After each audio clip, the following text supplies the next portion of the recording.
और दबी नाक का इलाज अब बिना सर्जरी के भी हो सकता है, वह भी महज 10 से 15 मिनट के भीतर, और यह पूरी तरह से सुरक्षित भी है। यह जानकारी शुक्रवार को एसजीपीजीआई के प्लास्टिक सर्जरी एंड बर्न विभाग के एचओडी प्रोफेसर राजीव अग्रवाल ने दी। उन्होंने बताया कि लिक्विड राइनोप्लास्टी तकनीकी से फिलर भरकर दबी हुई नाक यानी कि नाक में मौजूद गड्ढे को भरा जाता है।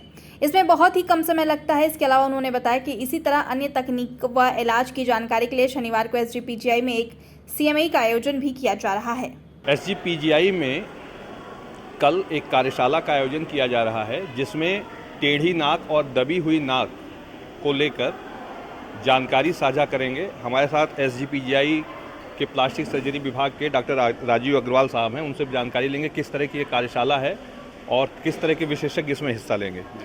देखिए, एसजीपीजीआई में हम ये लोग कल एक राइनोप्लास्टी पे एक सीएमई कर रहे हैं, और इस सीएमई में जो राइनोप्लास्टी के जो डिफरेंट ऑपरेशंस हैं उनको कैसे किया जाता है और किस तरीके से हम लोग पेशेंट की लाइफ में एक पॉजिटिव चेंज लाते हैं, ये हम लोग बताएंगे। उसके साथ साथ जो राइनोप्लास्टी की जो टेक्निक्स हैं उसके बारे में भी लोगों को बताएंगे। एक सर्जरी के भी आप जानकारी दे रहे थे, इलाज की कि वो किस तरह से बिना सर्जरी के जो दबी हुई नाक है उसको किस तरह से बिना सर्जरी के उसको सही आकार में लाया जा सकता है, उसके बारे में कुछ बताएं। देखिए, आजकल ऐसा है कि पहले सारा काम सर्जरी से किया जाता था, अब आजकल कुछ इस तरह के चीज़ें आ गई हैं, कुछ इस तरह के फिलर्स आ गए हैं जिनकी मदद से बिना सर्जरी के हम काफ़ी सारा इम्प्रूवमेंट नोज़ में कर सकते हैं। जैसे कि नोज़ में कहीं पे गड्ढा है तो उसमें फिलर्स डाल के उसको इम्प्रूवमेंट कर सकते हैं।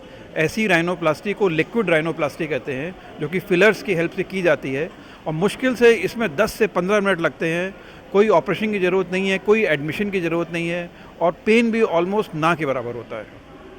तो या इसको क्या कई बार कराना पड़ता है या एक ही बार में, या किस तरह का इलाज होता है, इसके बारे में बताएं। देखिए, ये जो फिलर्स होते हैं ये नॉर्मली 6 महीने से लेकर 1 साल तक बॉडी में रहते हैं, जहाँ भी डाला जाए, और 1 साल के बाद में पेशेंट को हम लोग बीच बीच में फॉलोअप करते रहते हैं, और अगर लगता है कि 1 साल के बाद में थोड़ा फिलर कम हो रहा है तो थोड़ा सा और उसमें डाल देते हैं। तो ये बहुत सिंपल प्रोसीजर है। अच्छा, जो ये सीएमई है इसमें बाहर से भी कुछ स्पीकर्स आ रहे हैं या कौन लोग शामिल हो रहे हैं, इसके बारे में? सीएमई में हमारे साथ में डॉक्टर कपिल अग्रवाल हैं। ये मुंबई से केएम हॉस्पिटल में बहुत फेमस प्लास्टिक सर्जन है, राइनोप्लास्टी के सर्जन है। ये उसमें लेक्चर देंगे, और इसके साथ में एक यहाँ इंडो गल्फ क्रेनियोफेशियल सोसाइटी है जिसका मैं प्रेसिडेंट हूँ, तो वहाँ पे गल्फ से भी जो कुछ प्लास्टिक सर्जन हैं इसमें ऑनलाइन लेक्चर दे रहे हैं।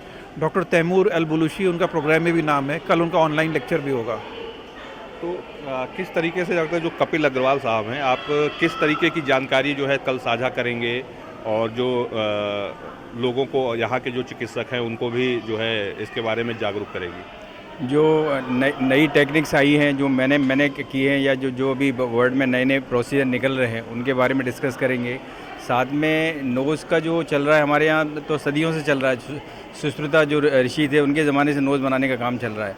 लेकिन अभी जो मेन चीज़ होती है, जो एक अच्छा बनाना और एक ऐसा अच्छा बनाना जो बनाने के बाद में कोई आदमी ये बोल ना सके कि इसको ऑपरेट किया है, तो जो नेचुरल वो आना चाहिए, लुक आना चाहिए वैसा, तो उस चीज़ के बारे में हम ज़्यादा डिस्कस करेंगे कल, कि कैसे नेचुरल, मतलब अच्छा भी बनाया, साथ में वो नेचुरल लगे, कि कहीं से ऐसा ना लगे कि कहीं ऑपरेट किया है।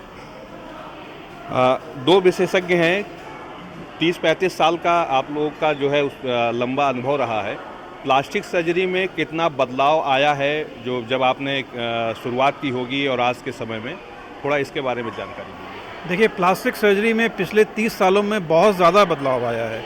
इतना ज़्यादा बदलाव आया है, इतने ज़्यादा नई चीज़ें आ गई हैं। पहले आर्टिफिशियल स्किन जो खाल है वो नहीं होती थी, अब हर तरह की आर्टिफिशियल स्किन उपलब्ध है। हमको कहीं पे स्किन की ज़रूरत है तो हमको स्किन ग्राफ्ट की भी ज़रूरत नहीं है, आर्टिफिशियल स्किन से उसका ट्रीटमेंट कर सकते हैं। दूसरी चीज़, ये हमने अभी जो राइनोप्लास्टी की बताई है, इतने सारे फिलर्स आ गए हैं, बोटॉक्स आ गया है, तो अगर इन दोनों का कॉम्बिनेशन से हम पेशेंट को ट्रीट करें तो फिलर से तो जो भी गड्ढे हैं वो भर जाते हैं, और बोटॉक्स इंजेक्शन से जो रिंकल्स हैं, जो झुर्रियाँ हैं, जो भी चीज़ें वो ठीक हो जाती हैं। तो इन दोनों के कॉम्बिनेशन से काफ़ी कुछ हम लोग बिना सर्जरी के कर सकते हैं।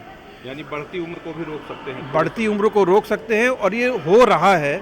बहुत सारे जो फिल्म स्टार्स हैं, जो बहुत सारे सेलिब्रिटीज़ हैं, जो बहुत सारी टीवी पर्सनैलिटीज़ हैं, जिनको मीडिया में जाना पड़ता है, जिनको पब्लिक में जाना पड़ता है, अब एजिंग तो सभी की होती है, तो इन सब चीज़ों से एजिंग को बहुत हद तक रोका जा सकता है।